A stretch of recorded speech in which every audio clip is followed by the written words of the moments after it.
Welcome back to Klepper's Corner, today in history. March 31st proves once again that history is less of a straight line and more of a chaotic group chat where empires fall, religions spread, revolutions ignite, and occasionally someone invents daylight saving time just to confuse everyone's microwave clock. It's a date where humans repeatedly demonstrated our two favorite hobbies, building elaborate systems of power and then immediately stress testing them with terrible decisions.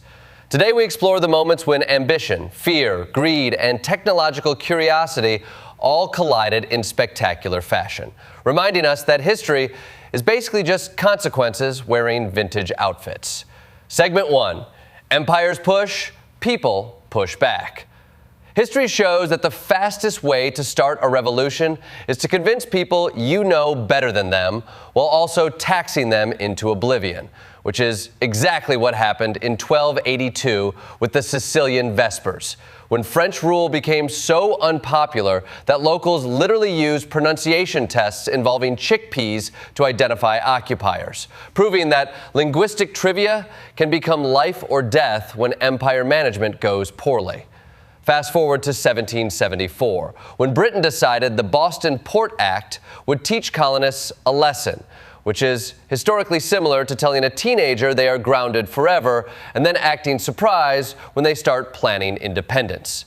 Parliament tried to isolate Boston economically, but instead united the colonies, accidentally inventing the concept of collective outrage, which remains one of America's most reliable renewable resources.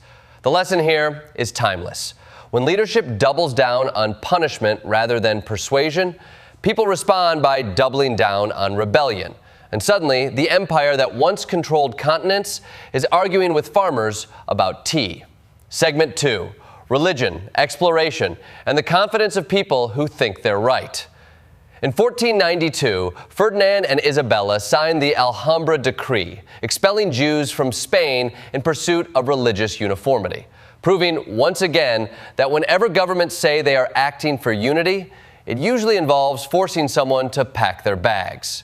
Ironically, at the very same time Spain was expelling people who financed exploration, they were funding Columbus's journey, which shows remarkable confidence in decision-making logic that basically reads like, "We need money, but not from you." Meanwhile, in 1521, Ferdinand Magellan's crew held the first Catholic Mass in the Philippines, demonstrating Europe's favorite travel tradition, arriving somewhere new and immediately installing a cross and a flag before checking Yelp reviews. Magellan planted religious influence that would shape centuries of culture, though, ironically, he didn't survive long enough to finish the journey, because history reminds us that imperial confidence often meets local resistance very quickly. If there's a takeaway here, it's that the age of exploration was less about discovering new lands and more about discovering new places to argue about theology.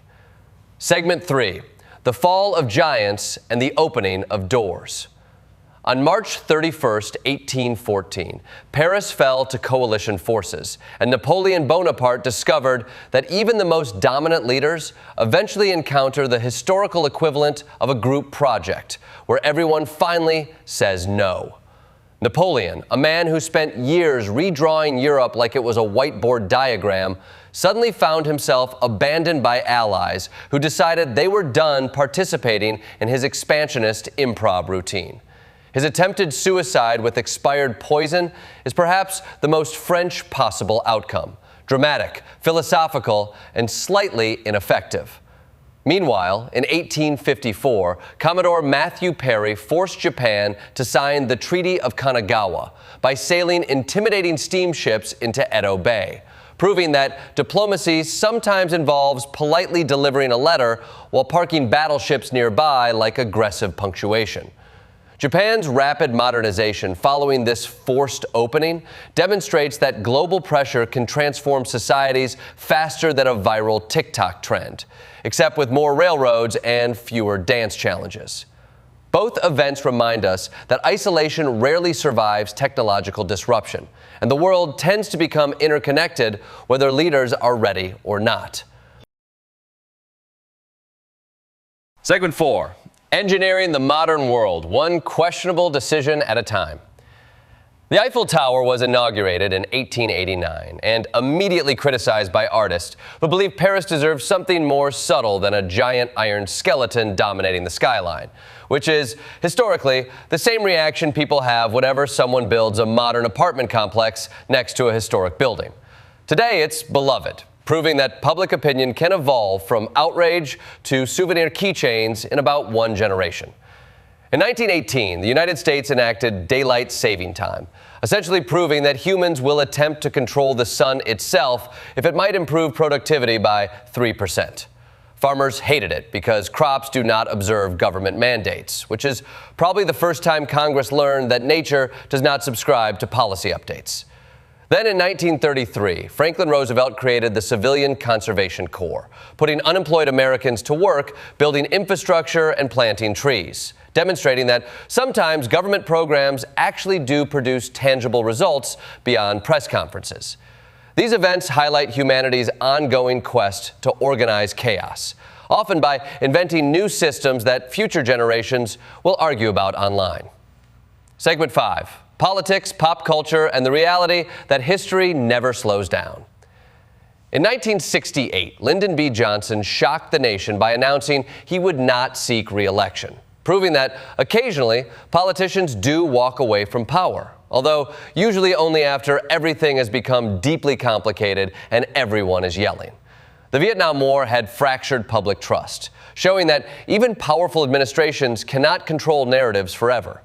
In 1991, Georgia voted for independence from the Soviet Union, demonstrating that even massive empires eventually face the problem of people wanting self-determination, a recurring theme in history's greatest hits playlist. In 1995, the tragic murder of Selena Quintanilla Perez shocked the world, reminding us that cultural icons often become symbols larger than their careers, inspiring generations even after devastating loss. Finally, in 1999, The Matrix premiered, introducing millions of viewers to the terrifying possibility that reality might be an illusion, which, frankly, explains a lot about modern internet discourse. History repeatedly shows that technology reshapes perception faster than society can adapt, and every generation thinks it is the first to live in confusing times. In conclusion, March 31st reveals that history is shaped by moments when power shifts, beliefs clash, and innovation disrupts the status quo. From revolutions sparked by taxes to treaties signed under pressure, from cultural icons to cinematic simulations, the common thread is humanity's persistent willingness to test the limits of authority, identity, and reality itself. The past reminds us that every system eventually faces resistance. Every innovation creates uncertainty, and every generation believes its chaos is unprecedented, even though history shows we have always been improvising our way forward.